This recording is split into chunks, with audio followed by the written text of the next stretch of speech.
is now a retelling of the anime Undefeated Bahamut Chronicle. Enjoy watching it. 5 years ago, the Arcadia Empire is overthrown in a coup d'etat when a lone warrior, using a black drag ride, destroys 1,200 of the Empire's drag riders and became known as the Black Hero. In the present, Lux Arcadia, ex-prince of the Empire now working as a handyman, falls through the roof of the Royal Knights Academy bathroom onto Princess Lyshart Lisha Atismata of the Atismatan Kingdom and sees a brand on her stomach. She challenges him to a duel despite Lux being undefeated in battle. Lux meets his sister, ex-princess Ari Arcadia, who demands he win the duel. As former royalty, they have to pay a massive fine to the current royal family, and if Lux goes to prison, Ari will have to pay the fine herself. During the duel, Lux's white sword and white drag ride are damaged. He insists on continuing with his broken sword, refusing to use his black sword. A cloaked person uses a horn whistle to summon an abyss dragon. Lux allows himself to be injured, giving Lisha the time to destroy the abyss. Lisha falls in love with Lux as he is the first man to try protect her. She asks him to keep her brand a secret, as it is the crest of the former Arcadia Empire. Lux is made an official academy student. Lux meets his childhood friend Philippi Ingram, the headmistress's sister, making Lisha jealous. When the female students learn Lux is a handyman, they swamp him with requests, including Krolsifer Einfolk, who wants him to find the Black Hero. Lux later wakes up to Fi in his bed, claiming she is his roommate. Lisha repairs Lux's broken white sword before explaining that as her father had been leader of the coup d'etat, she was kidnapped and branded as proof she was the Empire's property. When the Black Hero won the war, Lisha replaced her dead father as Princess of Atismata, and her brand was kept secret. An abyss appears and Lisha takes a team to kill it. The abyss is being controlled with the horn whistle by Ragreed Forrest, a former knight still loyal to the Arcadia Empire. He overwhelms Lisha and reminds her he was the one who branded her. Lux arrives and unsheathes his black sword, transforming into a black drag ride, revealing himself as the Black Hero. He easily destroys the abyss and kills Ragreed with his ability Reload on Fire. Ari laments her brother is not a hero, he is the weakest undefeated who betrayed his own empire. Lux is hailed as a hero. Lisha agrees to keep his identity as the Black Hero a secret. Relay sets up a game where the girl who steals a red request paper from Lux within 1 hour will get him as her servant for a week. Lux is caught by Lisha, but he escapes. He is then captured by Fi, but also tricks her into letting him go. With only 10 minutes left, he is trapped in a changing room when several girls including Krolsifer enter and strip to their underwear. He is spotted by Krolsifer, who lets him remain hidden. Claiming the game is over, she asks to see the red paper and he hands it over just as the bell sounds, signaling the real end of the game with Krolsifer the winner. Relay believes the horn whistle used by Ragreed is the key to a secret in the ancient ruins and asks Lux to go there. Ari warns Lux to be careful with Krolsifer as she is a noble of the Emer theocracy and is expected to marry another noble and will soon meet her future fiancé. Wanting to avoid this, she asks Lux to pose as her boyfriend, making Lisha jealous. Krolsifer and Lux are attacked by thieves during their date. Krolsifer uses her ability to see into the future and defeats them. They meet Alterise, Krolsifer's female butler, who is shocked Krolsifer has a boyfriend. Later, they meet the arrogant Lord Kreutzer Balzeride, Krolsifer's fiancé. Krolsifer claims Lux is her boyfriend. Outraged, Krolsifer would choose an ex-prince over himself. Kreutzer challenges Lux to a duel in 3 days. Kreutzer discusses the ancient ruins with a hooded man. Lux is exhausted from his handyman job, so Tilfer Lilimit, a friend of Lisha, drags him to her room where she, Lisha, and Fi help him relax. The four noble families discuss the Ragnaroks, immensely powerful abyss dragons imprisoned beneath ancient ruin across the country. One such Ragnarok may soon escape and the kingdom does not have the military power to stop it. Kreutzer is tasked with entering the ruins to find powerful weapons. Relay gathers Lux and his friends to investigate the ruins. As the horn whistle is the key to entering, she gives it to Lux. Krolsifer goes with them, though she admits she has her own reasons. Fi gets into the bath with a flustered Lux, who notices an old scar on her back has disappeared. Kreutzer reveals he will be joining Lux and his team, angering Krolsifer. At the ruins, the team is attacked by a Diablos-level abyss. The abyss almost breaks Lux's white sword before Krolsifer shoots it. Kreutzer announces that if Lux defeats the abyss, before he does he will call off their duel. Krolsifer shoots at the abyss, but has lost her ability to see the future. Kreutzer succeeds in killing the abyss first. Lux and Krolsifer head for the altar at the center of the ruins. Krolsifer believes that the Black Hero is capable of piloting his drag ride indefinitely, whereas most people would eventually run out of power. She hopes to find that the Black Hero is the same as she is. They arrive at the altar, but before Lux can unlock it with the whistle, it unlocks automatically for Krolsifer, who reveals she is really a surviving citizen of the ancient ruins. Lux and Krolsifer become trapped by rubble. Krolsifer explains she was found as a baby by the Earl of the Emer theocracy, who thought she might be valuable. Krolsifer worked hard to become a drag knight, making her adopted siblings jealous. She came to the ruins to prove she was human, but now accepts she is not. Lux reveals his mother and sister were banished from the royal family, and when Lux's mother was injured, the citizens who suffered under the empire let her die. Leisha appears and free them. Lux hides the truth about Krulcifer, claiming the horn whistle is not a key to the lower levels. Krulcifer has airy drug Lux and attends the duel in his place. Krulcifer loses her future-seeing ability and is defeated. Kreutzer admits he knows Krulcifer is a citizen of the ruins and plans on using her to access and use the advanced technology to destroy the Ragnaroks, reasoning that sacrificing Krulcifer is a small price to pay. Lux attacks Kreutzer, revealing his black hero form to Krulcifer. When Kreutzer uses Krulcifer's future-seeing ability, Lux realizes Kreutzer's ability allows him to steal the abilities of others. Kreutzer attempts to shoot Krulcifer as a plot to steal Lux's super speed, but on seeing Krulcifer cry, Lux states it is his duty to protect his girlfriend and activates a secret ability he designed himself, Recoil Burst, that focuses all his energy into a single attack, defeating Kreutzer. Afterwards, Lux is told that by defeating her previous fiancé, he is Krulcifer's new fiancé. Krulcifer admits Lux managed to impress her and kisses him twice in front of a furious Leisha. Lux is asked to investigate rumors about a suspicious person lurking around the campus. To this end, Lux is forced to cross-dress to avoid suspicion. During his rounds, he sees a girl talking to a cat just as he is assaulted by the suspicious prowler. He is saved by the girl, who introduces herself as Celestia Seals Ralgris, a daughter of a high-ranking noble, strongest third-year student of the academy, and a known man-hater. Lux claims he is a girl called Luno. Kreutzer is murdered in prison by his hooded partner. Later, Lux, as himself, meets Seals, who insists he leave the academy. However, the knowledge of Ragnarok's revival makes Lux oppose her, as he believes she cannot defeat it on her own. Rely arranges a formal match in which if Lux wins, he may stay but must leave if Seals wins. The next day, the members of the Chivalric Order, led by Seals, travels to Rise Island for a training camp where Lux notices a large building at the top of a mountain. Later that night, Lux is called for a massage request only to learn that the client is Seals, and he quickly cross-dresses into Luno before he is seen. Seals invites him to tour the town the next day, where she goes shopping for a swimsuit. While resting in the shade outside town, Seals reveals that she, in fact, does not hate men. It was just a misunderstanding that has never been resolved. Soldiers locate the fossilized Ragnarok only to find that the husk is empty. The students enjoy free time at the beach. Lux recalls what he and Seals talked about yesterday, where she also reveals that she was trained by Lux's maternal grandfather, who had died in prison because he spoke out against the Empire's corruption,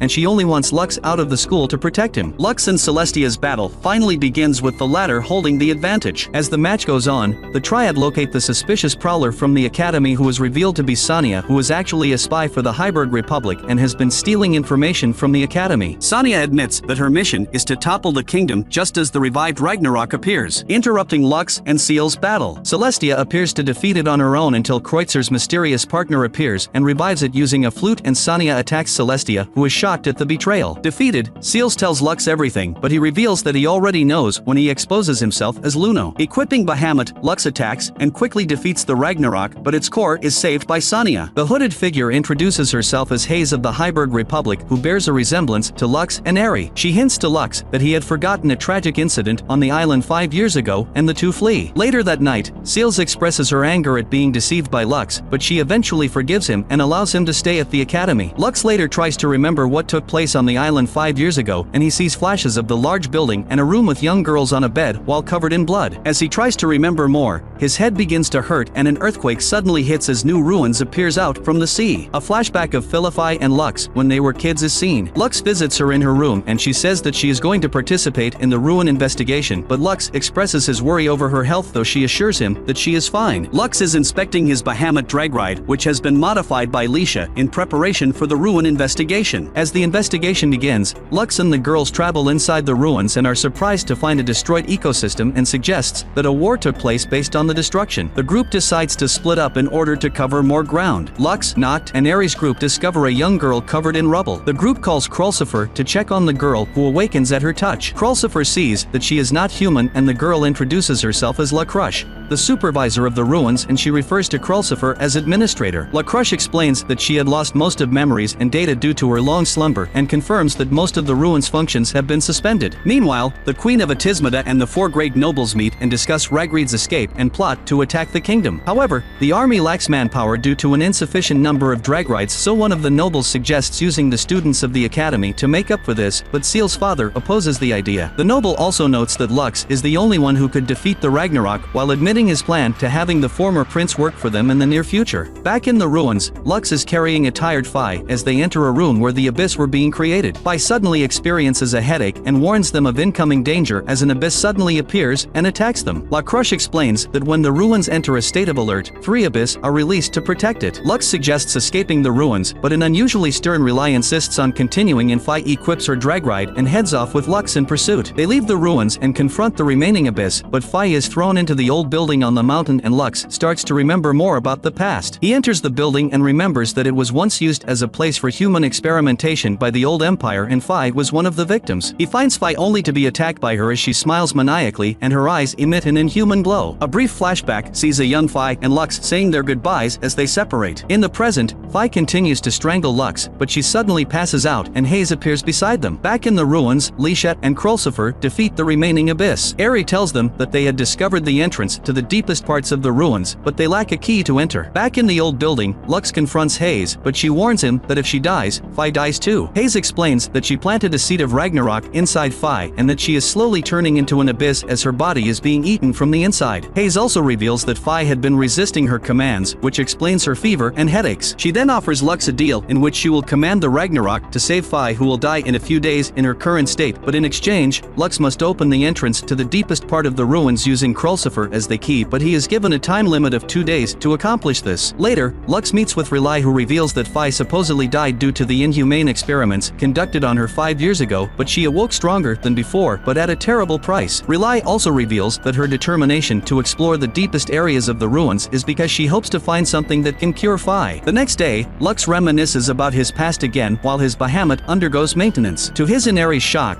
they are suddenly contacted by their Fugil, who explains that the only way to save Fi is to destroy the Ragnarok controlling her and Hayes Horn. Before returning to the ruins, Lux visits Fi, who reveals that she knows the truth of her condition but states she is satisfied as both Lux and Rely have grown strong over the years. The group opens the entrance to ruins' deepest area with Krulsifer's help, and La Crush, whose memory has recovered, attacks them as Hayes appears with Fi under her control. Eri, who also possesses a horn, allows Fi to regain control of herself and breaks Hayes' horn in the process, but the Ragnarok is revived. Despite their best efforts, the group is overwhelmed until Lux unleashes Bahamut's full power and defeats the Ragnarok. Fugil convinces Hayes to retreat as the ruins begin to collapse and La Crush loses consciousness. As Lux recovers, he is assured by Fi that she can resist the horn and thanks him for saving her. Everyone celebrates Lux's recovery after returning home from training camp. Eri mentions that the heroines were the ones who took care of Lux, although they would argue who would do the task. Rely reveals that she was berated for her act of investigating the ruins without permission, but she explains that she got off lightly due to the kingdom's foundation festival taking place soon. Forced into a corner, Lux divides his time between the girls, starting with Eri. While they walk around the city, Eri explains that a drag ride tournament will take place during the festival. She also warns him that the Empire's assassin Blade, the strongest drag knight serving under the Emperor, has escaped from prison and that Lux is their target as he destroyed the Empire. They later separate and Lux meets up with Seals, who had dressed formally for the occasion. Lux, on the other hand, is made to wear a butler uniform to avoid being recognized by the other students, and they happily roam the city. After their date, Lux, now dressed formally, is then taken by the Triad to Krulsifer for his next date, which is a social gathering. After a dance, they step out into a balcony where Krulsifer kisses Lux again and reveals that her maid, Alterize, also attended the gathering to monitor them. Lux is then taken to Fi and they spend their date in a church where Lux rests on her lap while she once again thanks him for saving her as Rely happily watches them with the Triad nearby. As Lux returns to the school, he met by Lisha, who requests him to be her knight and that she would like to present him as such to the public when she makes her speech at the festival's end, but Lux says that he will think about it. The next day, as Lux and Eri are talking alone, they are met by the aforementioned escapee, who introduces herself as Yorika Kiriheim, who calls Lux her master due to a contract she made with his father years ago and is willing to do whatever he says. Shocked by this, Lux has her wait until the festival ends so that he he can speak with her properly. Later that night, while Lux is bathing, Yorica joins him, causing him to scream in surprise, and they are discovered by the Triad and an angry Lisha. After bathing and calming everyone down, Lux questions Yorica about her intentions. She does not answer and instead asks Lux how long he intends to deceive everyone, as he is more than capable of destroying the new kingdom and re-establishing the empire, but Lux replies that he does not desire to. Yorica is then attacked by the girls, but she fights back with her own divine drag ride and eventually flees, while Sonia, Ragreed, and Hayes, who were the ones that freed Yorica, watch from afar. Lisha is practicing her speech for the festival as Lux enters her room and they discuss Lisha's offer from the other day. Meanwhile, Hayes, Sonia, and Yorica are inside another ruin which they activate. Lux and Eri are then summoned by the nobles to discuss a plot by Ragreed to overthrow the new kingdom, which will take place after the drag ride tournament. Lux is ordered to act as a decoy to lure out over 100 abyss that are hiding in uninhabited villages near the kingdom with the promise of overlooking the Rise Island incident. They also order Lux to win the upcoming tournament, and he agrees to do both, though Eri is against this. Upon returning to the academy, Lux asks Lisha to once again modify his wyvern drag ride, but he spots Yorica. He finds her and they talk about her reasons for serving him even though the empire is no more. She explains that it is due to a promise she made with her deceased younger brother, and she makes clear her intention to destroy the new kingdom and restore the empire in order to fulfill her contract. When Lux still refuses to destroy the kingdom, Yorica declares him her enemy and leaves. During the tournament, Lux wins his match, but Krulsifer notices that Lux is rushing his victory, unlike his normal strategy. After the match, Lux asks Eri to relay a message to everyone should he not return for the group battle tournament. Later, Lisha's own match begins and things proceed smoothly until Yorica manipulates Lisha's drag ride and makes it attack the audience. Lisha is then imprisoned and her drag ride is confiscated. Meanwhile, Lux discovers Sonia, who unleashes the abyss, which he then lures to the kingdom's soldiers who destroy them. Keeping her promise to Lux, Eri reveals the operation to the girls, who decide to try and find Yorica and rescue Lisha. As Lux is resting, the insurgents, led by Ragreed, attack and kill the remaining soldiers while the main force retreats. Back in the academy, the girls learn of the insurgents' attack and that they are advancing to the capital. Lux engages Ragreed, who reveals that a giant stone golem, piloted by Hayes, is approaching the capital, and Lux is forced to use Bahamut despite knowing that he can only use it for 12 minutes. Lux continues to battle Ragreed, who severs Bahamut's arm only to learn that it was actually a wyvern disguised as Bahamut. Lux quickly defeats Ragreed and his men and heads for the capital while making contact with Eri. Meanwhile, Lisha is visited by Sonia, who derides her and has one of her soldiers strip Lisha down as she is curious to see the Empire's brand below her stomach, but Lux arrives in time to stop them. He convinces a depressed and guilty Lisha to help him fight. Hayes orders the new kingdom to surrender or die, but is attacked and temporarily subdued by Lux, Lisha, Krulsifer, and Phi. Lux asks the latter two to destroy the remaining abyss and insurgents while he and Lisha destroys the giant. They are then met by Hayes in her own divine drag ride, who splits the city in two with a single attack. Meanwhile, Seals confronts Sonia, who is threatening the nobles. While Lux looks for a way inside the giant, Lisha fights Hayes alone but is clearly outmatched. As Lux finds an entrance, he is confronted by Yorica, who intends to revive the empire under Eri, instead, as Lux still refuses to reconsider her offer. Lux again questions her reasons for reviving the empire, and she finally tells him the full story. Yorica was a princess while her twin brother was the young ruler of their kingdom after their father died of an illness. In exchange for Yorica's cooperation with the empire, her brother would be spared, but while she was away, her brother was killed by the nobles of their kingdom as a peace offering when they decided to put the blame on him after they surrendered to the empire. Yorica kills the nobles in revenge, but decides to honor her contract to the empire, believing it was her fate. Lux, however, compares her to Lisha, who is trying her best despite her unwilling position as the kingdom's princess. They continue to battle and Lux eventually wins by taking advantage of Yorica's brief distraction when he mentioned her brother in a speech. Lux explains that he wished to change the country for the better, but he failed. In order for him to accomplish this, he had to destroy the empire first and rebuild it from the ground up, thus making Yorica understand that everything Lux had done was for the empire. Seals defeats Sonia, but the giant recovers and prepares to attack the capital, but Yorica, who decided to serve Lux again, betrays Hayes and destroys the giant's controls at the last second. Infuriated, Hayes tries to destroy the capital alone, but is finally defeated by Lux.